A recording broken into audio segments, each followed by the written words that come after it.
Like and subscribe my channel and press the bell icon for latest update.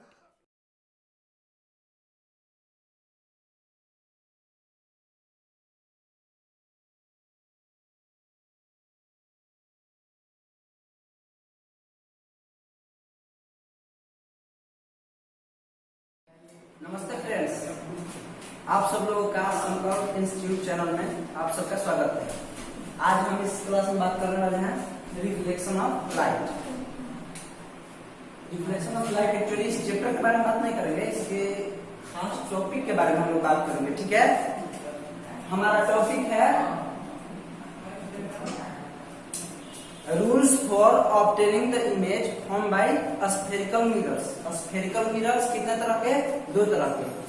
पहला concave mirror, दूसरा convex mirror. ठीक है, तो topic हमारा क्या है कि rules for obtaining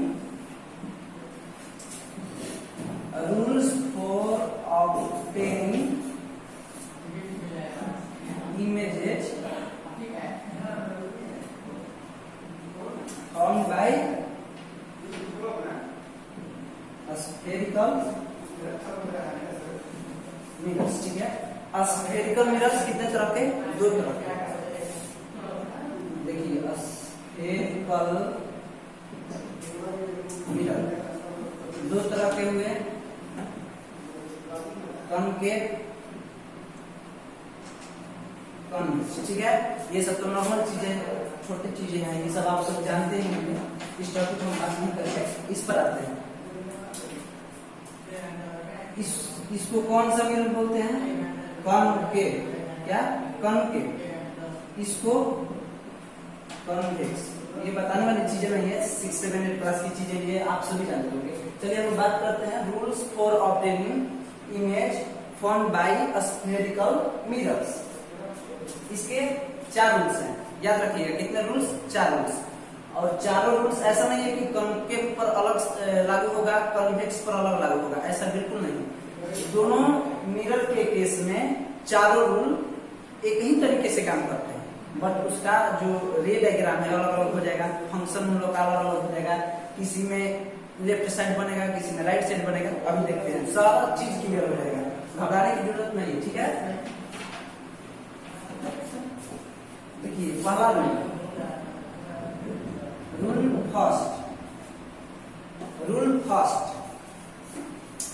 rule first है a ray of light which is parallel to principal axis। क्या बोल रहे हैं हम? a ray of light which is parallel to principal axis। Principal axis किसको कहते हैं? स्ट्रेट लाइन में प्रिंसिपल एक्सिस होती है मिरर के स्ट्रेट, मतलब मिरर को दो बराबर भागों में बांटता है, अपर लोअर। ठीक है, इसको हम बोलते हैं प्रिंसिपल एक्सिस, या जहां जिस पॉइंट पर मिरर और प्रिंसिपल एक्सिस एक दूसरे को कट करते हैं उसको क्या बोलते हैं? पोल बोलते हैं। ठीक है, हम अभी देखिए पहला रूल है कि a ray of light which is parallel to principal axis। a ray of light which is parallel to principal axis, ये parallel हो गया, is incident on the mirror and get reflected and passing through a point which is called focus। ये focus से ही पास करता है, ऐसा rule नहीं है कि जो रे यदि कॉनकेव मिरर के केस में या किसी भी मिरर के केस में जो रे पैरेलल होता है, किसके पैरेलल होता है? प्रिंसिपल एक्सिस के। और जब इंसिडेंट करता है मिरर पर तो वह after reflection passing through the focus. पहला केस हो गया, सेम हो गया कन्वेक्स के भी केस में। ठीक है, ऐसे ही है। दूसरा रूल, सेकेंड रूल क्या कहता है? सेकेंड रूल कहता है a ray of light passing through the center of curvature। a ray of light passing through the center of curvature। Suppose that this one is the center of curvature and this one is the focus, it is pole, and you know this is principal axis, and you also know this is the concave mirror। So no need to talk about that point. We are moving to the next point. Next rule, second rule. If a ray passing through the center of curvature, if a ray passing through the center of curvature, it get reflected in same path. It get reflected in same path. अब यहाँ पर एक प्रश्न आता है कि आखिर यहाँ पर जो रिफ्लेक्शन हुआ ये किसी और दिशा में हो गया, लेकिन यहाँ पर सेम पाथ में हो रहा है। ये संभव है? ये संभव है कि नहीं है? संभव है, बिल्कुल है। क्यों है? क्योंकि दैट रे फॉल्स नॉर्मली। समझते हैं? देखिए, ये देखिए, थोड़ा सा इस टॉपिक से अलग आपको बताते हैं।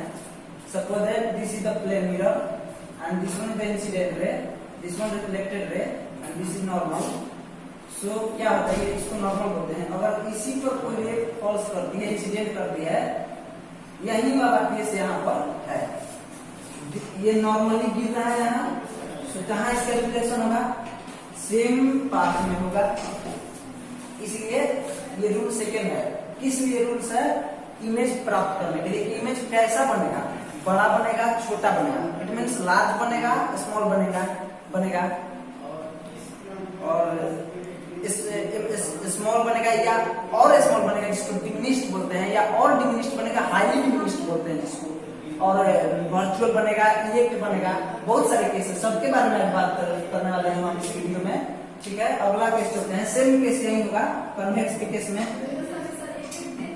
थर्ड रूल के बारे में बात करते हैं। थर्ड रूल क्या बोलता है?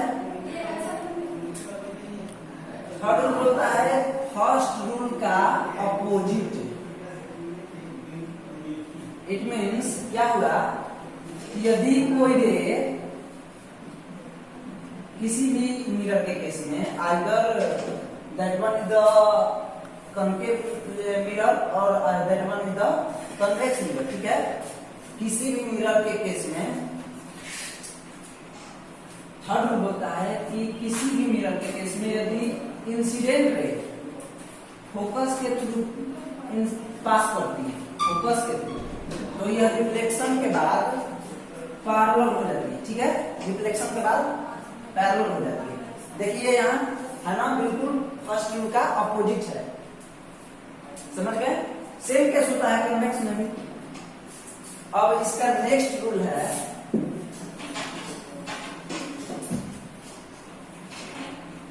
नेक्स्ट रूल क्या है? Fourth rule.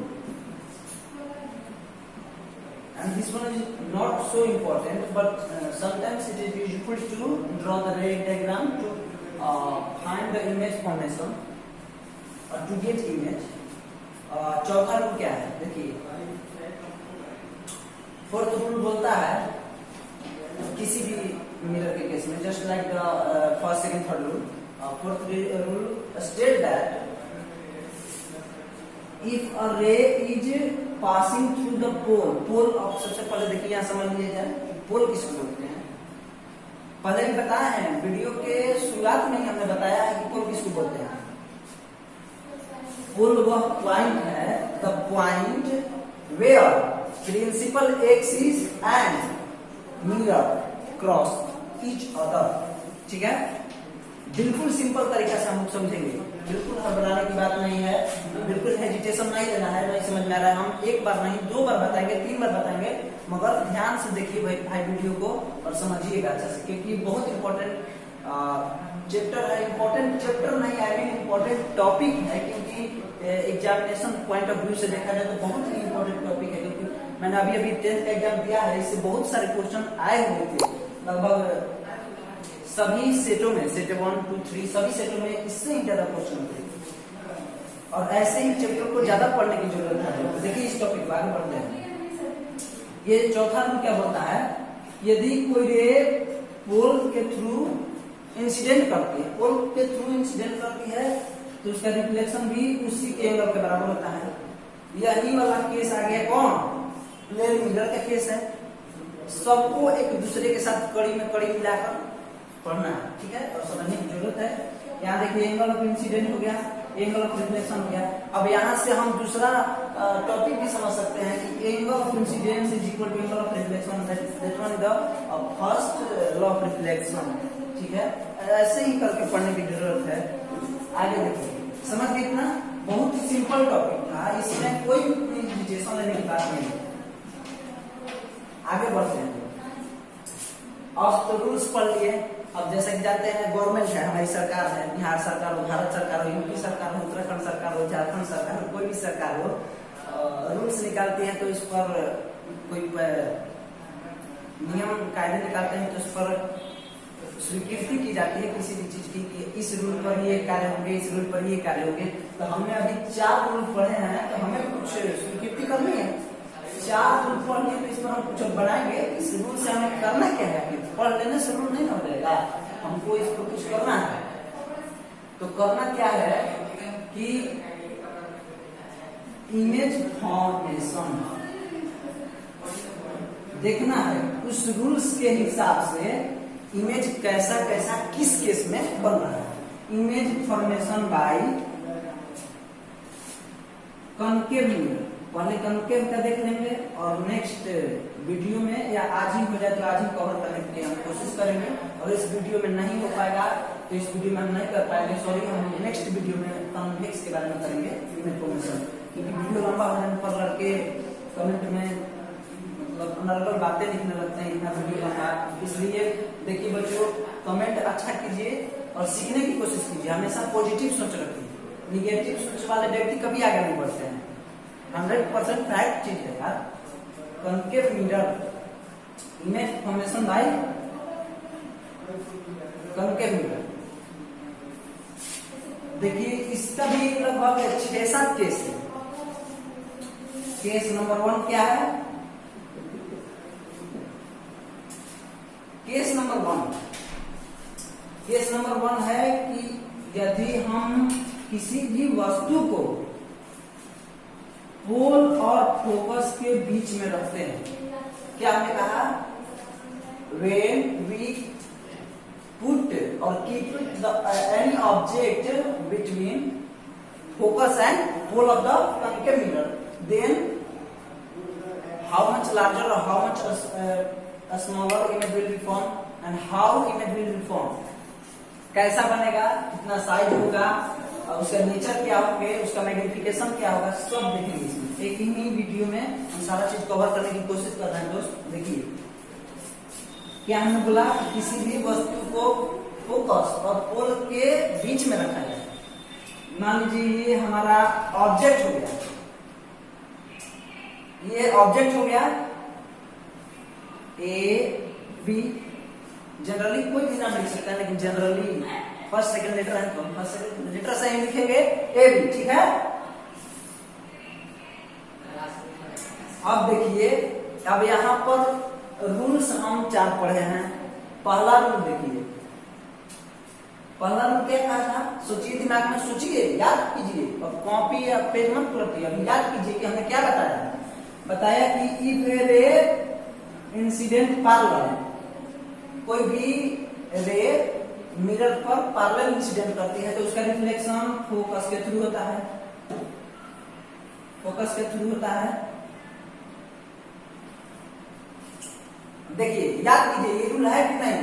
हमने बताया ना कि कोई भी रे यदि पैरेलल जाएगा प्रिंसिपल एक्सिस के तो वह फोकस के थ्रू कट करेगा। ठीक है ना रूल ऐसा? सोचिए, या आप भी याद कीजिए, आप भी कॉपी और पेन निकाल कर ड्रॉ कीजिए खुद से, इसका इमेज कहाँ बनेगा और कमेंट में बताइए हमें।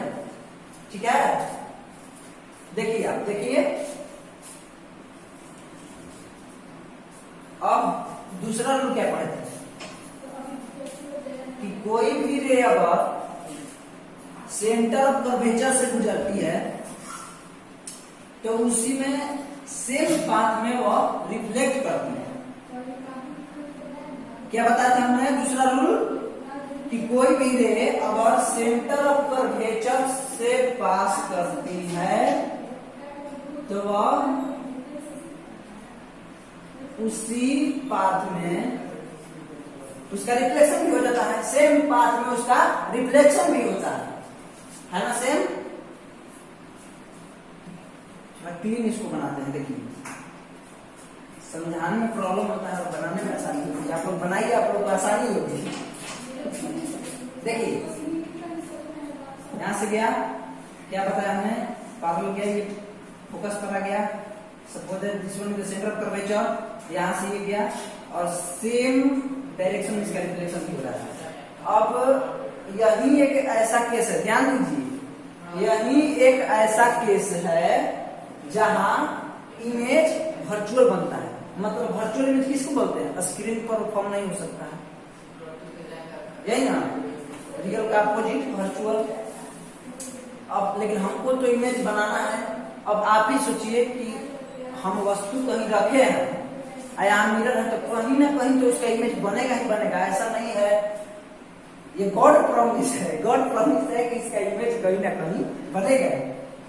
सॉरी यार, गॉड प्रॉमिस नहीं है, आई मीन साइंटिस्ट प्रॉमिस है कि बनेगा ही। देखिए बनाने की कोशिश किया जाए, इसको हम आगे बढ़ाते हैं, इसको भी हम आगे बढ़ाते हैं, ये कहीं ना कहीं एक दूसरे को कट कर जाएंगे। कट करेंगे कि नहीं, ध्यान से देखिए, कहीं ना कहीं कट करेंगे। इसको हम बढ़ा देंगे, यहां पर बन गया, क्या बन गया, इमेज बन चुका है। इमेज बन गया यहां पर। अब इमेज कैसा बना, ये साइन और ये साइन हमेशा याद रखिएगा। एक डंडा, कटा कटा डंडा, कटा कटा जो डंडा है वो वर्चुअल इमेज को दर्शाता है, जो फुल डंडा है वो रियल इमेज को प्रदर्शित करता है। तो यहाँ पर कैसा इमेज बन रहा है, वर्चुअल बन रहा है, इरेक्ट सीधा इरेक्ट बन रहा है, हाईली मैग्नीफाइड बन रहा है। हाईली मैग्नीफाइड मीन्स बड़ा, लार्ज। देखिए यहाँ लार्ज है कि नहीं, है ना, समझ गए। अब दूसरा केस चलते हैं। पहला समझ गए सब, इसको बार बार प्रैक्टिस कीजिएगा। बार बार प्रैक्टिस करने से सब चीज कवर हो जाएगा अच्छा से, हेजिटेशन लेने की कोई बात नहीं, ठीक है। सेकेंड केस है मित्रों, image form when the object is place at focus of the mirror. अब हम एक बात और बताना चाहेंगे कि जब एक केस आपने देख लिया, इसके बाद ना आपको फेयर का कॉपी पलटने की जरूरत है, ना आपको रॉकी कॉपी पलटने की जरूरत है, ना ही आपको किताब पलटने की जरूरत है। क्यों, समझिए। एक ट्रिक है दोस्तों, बताइएगा नहीं किसी को, समझिएगा सिर्फ। देखिए पहला केस में कहा रखे, पोल और फोकस के बीच में। अब क्या करेंगे, इसको एक स्टेप इधर बढ़ाते जाएंगे, इसको एक स्टेप इधर बढ़ाते जाएंगे, ठीक है। और दिमाग लगाइए, जब वस्तु मिरर से दूर जा रही है, इमेज पहला केस में यहां बना था, तो अब इमेज क्या होगा, ये भी इस तरफ शिफ्ट करने करेगा ना शिफ्ट। देखिए कैसे करेगा, देखते हैं।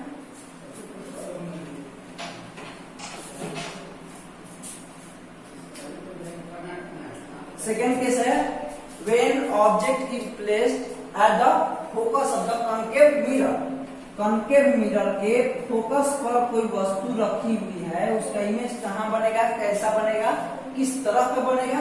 देखिए पहला केस देखिए, उसमें वर्चुअल बना था, और याद रखिएगा वही एक मात्र ऐसा केस है कॉन्केव मिरर के केस में, वह ऐसा एक केस है जहां सिर्फ वर्चुअल इमेज बनता है। इसके अलावा किसी भी केस में वर्चुअल इमेज नहीं बनता है कॉन्केव मिरर के सानिध्य में। तब तो क्लियर हो गया कि इस स्थिति को छोड़कर कोई भी स्थिति में इमेज पूछेगा तो सीधा जवाब दे देना है कि रियल होगा, और हमेशा छोटा ही होगा, ऐसा कहना बिल्कुल गलत है। अब मैं जैसा बोल रहा हूं उसमें हाँ में हाँ आपको मत मिला, ये गलत काटिए कि मैं गलत हूं।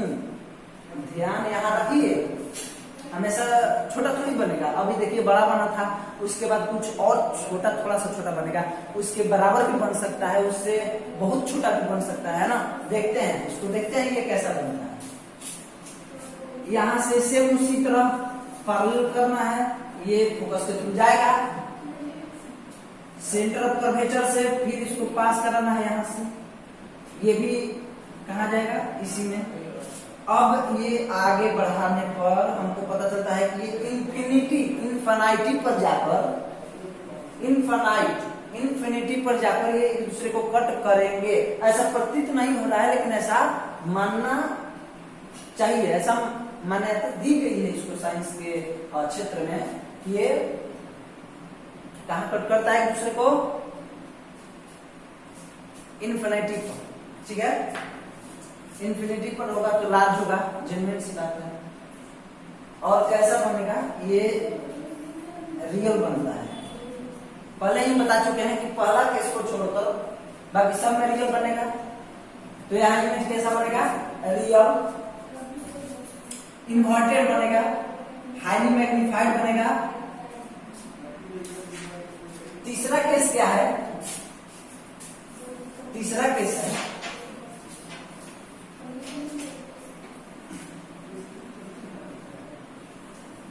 देखिए, तीसरा केस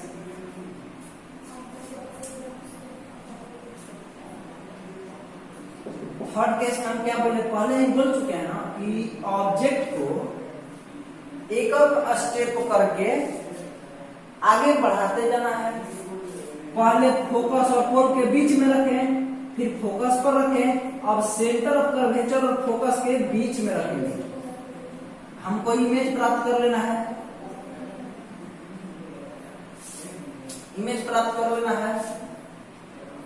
यहां से ये जाकर दूसरे को यहां कट कर जाएगा। लिख लीजिएगा, जान गए होंगे कि ये अपोजिट है तो इन्वर्टेड है, रियल है, इन्वर्टेड है, मैग्नीफाइड है। अब क्या करेंगे चौथा केस में, फोर्थ केस में सेंटर ऑफ कर्वेचर पर रखेंगे, सेंटर ऑफ कर्वेचर पर रखेंगे तो यहां से ये फोकस पर गया और यहां से ये सेंटर ऑफ कर्वेचर से ही, सॉरी, अब इसको एक और रूल है कि फोकस से थ्रू जाता है तो ये पैरेलल हो जाता है। चौथा केस में थोड़ा देखिए इंटरेस्ट आ गया। तीन केस एक जैसे हैं लेकिन चौथा केस अलग हो गया, इसको बढ़िया से देखने की जरूरत है। Principal axis, suppose that this is the focus and sorry, this is the focus, this is center of curvature।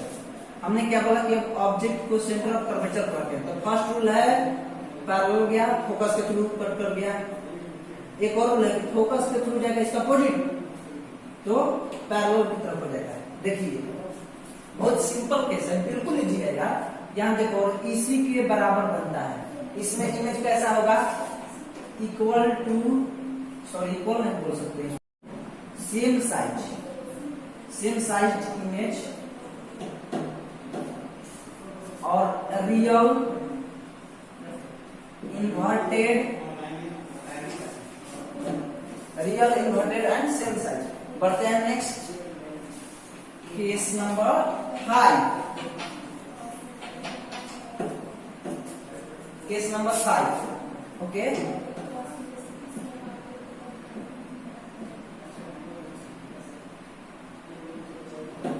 पढ़ते पढ़ते बोर हो गए होगे ना।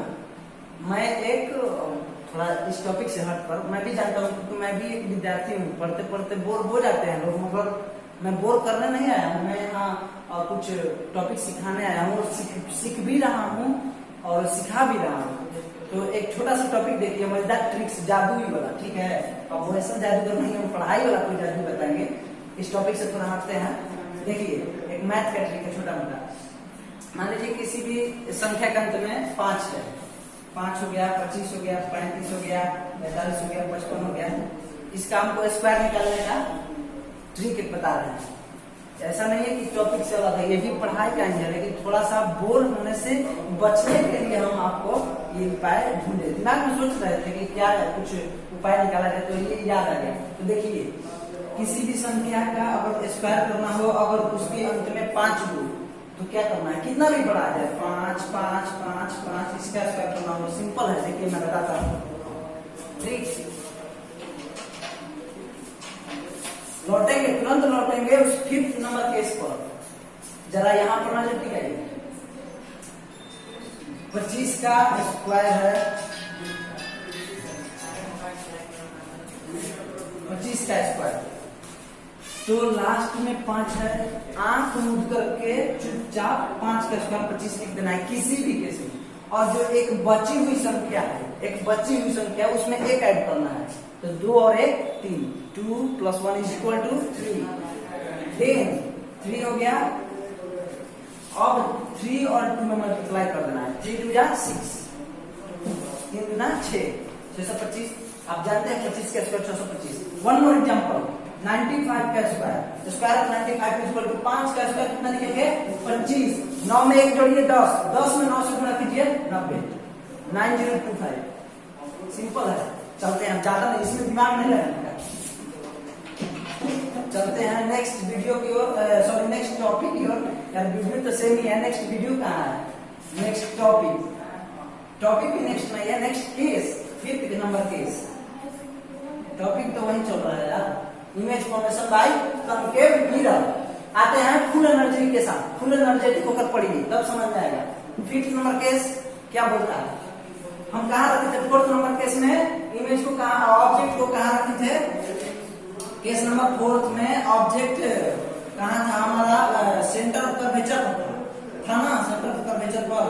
केस नंबर 5 है image form when the object is placed beyond centre of curvature. हमने बताया कि ऑब्जेक्ट को एक स्टेप पीछे करते जाइए, कीजिए। देखिए यहाँ ये आ गया centre of curvature, centre of curvature के बियॉन्ड में रखिए, यहाँ ऑब्जेक्ट रखिए, सेंटर ऑफ कर्वेचर के बियॉन्ड में। तो इमेज खुद से सोचिए कि कहां बनेगा, जब यहां रखे थे तो इमेज यहीं पर बना था, फोकस पर रखे थे तो इंफिनिटी पर बना था, बीच में रखे तो इसके पीछे बना था। अब जब यहाँ रखे तो यहीं पर बना, यहाँ रखेंगे तो अब इसके बीच में बनेगा, आया ना। अब इधर तो सब जगह फुल हो गया है, सब इधर फुल हो गया, तो अब कहाँ जाएगा, आगे जाके अब आगे बनेगा, समझ गए। सेम बनेगा वैसे ही जैसा था, आई मीन सेम साइज नहीं बनेगा, मतलब कि सेम उसी तरह का बनेगा, रियल बनेगा, इन्वर्टेड बनेगा और हाईली डिमिनिश्ड हो जाएगा। अब 6th नंबर केस पर आते हैं, केस नंबर 6।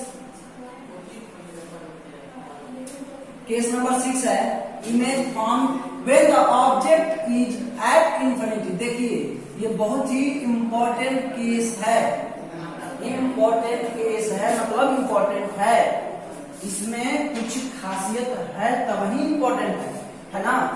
देखिए क्या खासियत, इसकी खासियत को हम ढूंढते हैं।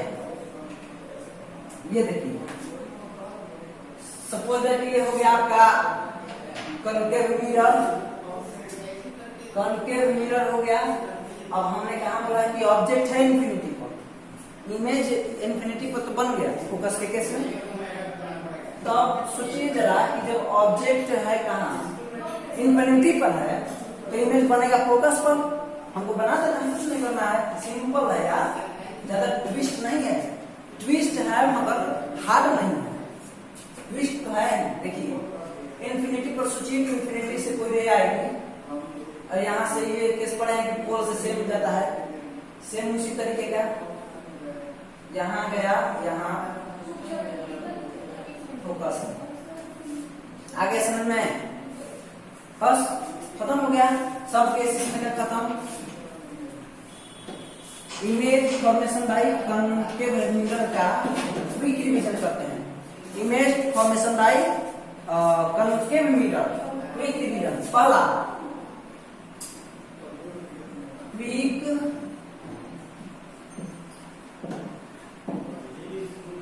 रिवीजन, रूल्स हम लोग पढ़े, क्या पढ़े रूल्स। पहला पढ़े कि जब रे पैरेलल होती है तो फोकस के थ्रू गुजरती है, ठीक है।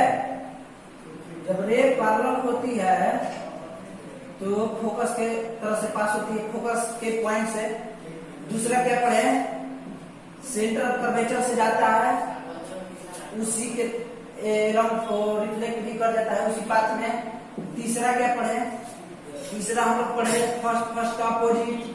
फर्स्ट का अपोजिट है ये प्रिंसिपल फोकस से इंसिडेंट किया, इंसिडेंट फोकस पे कर रहा है, तो ये कहाँ गया, पैरेलल हो जाता है किसके, प्रिंसिपल एक्सिस के पैरेलल हो जाता है। ठीक है, principal axis. Case rule number 4, rule है, केस नहीं है। केस कितने हैं,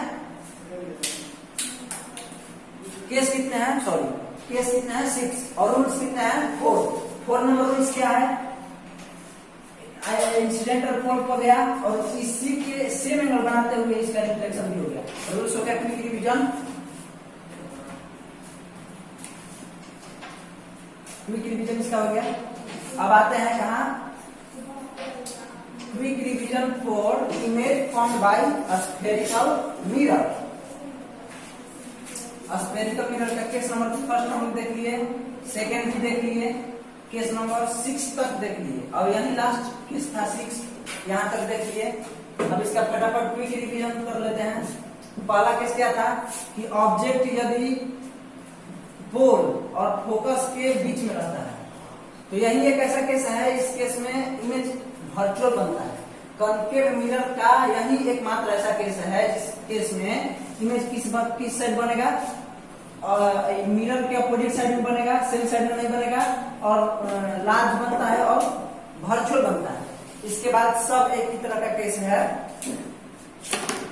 जहां ऑब्जेक्ट जहां भी रखेंगे तो इमेज उसका रियल बनेगा, इन्वर्टेड बनेगा और उसका साइज अलग अलग केस में अलग अलग होगा। देखते हैं दूसरा केस।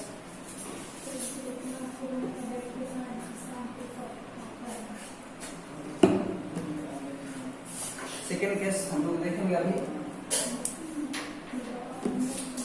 सेकेंड केस है, सेकेंड केस में फोकस पर था ऑब्जेक्ट, तो इमेज कहां बना, इंफिनिटी पर। थर्ड केस में फोकस और सेंटर ऑफ कर्वेचर के बीच में था ऑब्जेक्ट, तो इमेज कहां बना, beyond centre of curvature. Fourth case है कि ऑब्जेक्ट के सेंटर ऑफ कर्वेचर पर है, सेंटर ऑफ कर्वेचर पर, तो इमेज भी यही बनेगा और सेम साइज बनेगा। केस नंबर 5 है बियॉन्ड सेंटर ऑफ कर्वेचर, तो अब इमेज कहाँ गया, इधर सेंटर ऑफ कर्वेचर फोकस के बीच में, इंफिनिटी पर आ गया ऑब्जेक्ट। केस नंबर 6 जो लास्ट केस है, केस नंबर 6 में ऑब्जेक्ट लास्ट में इंफिनिटी पर है, इंफिनिटी पर ऑब्जेक्ट है, तो इसका इमेज कहाँ बन गया, फोकस पर। मतलब फर्स्ट सेकेंड केस का अपोजिट हो गया। जब फोकस पर ऑब्जेक्ट था तो ऑब्जेक्ट इंफिनिटी पर है, इमेज कहां बनेगा, फोकस पर। सो थैंक्स फ्रेंड्स, मिलते हैं कल नए वीडियो के साथ।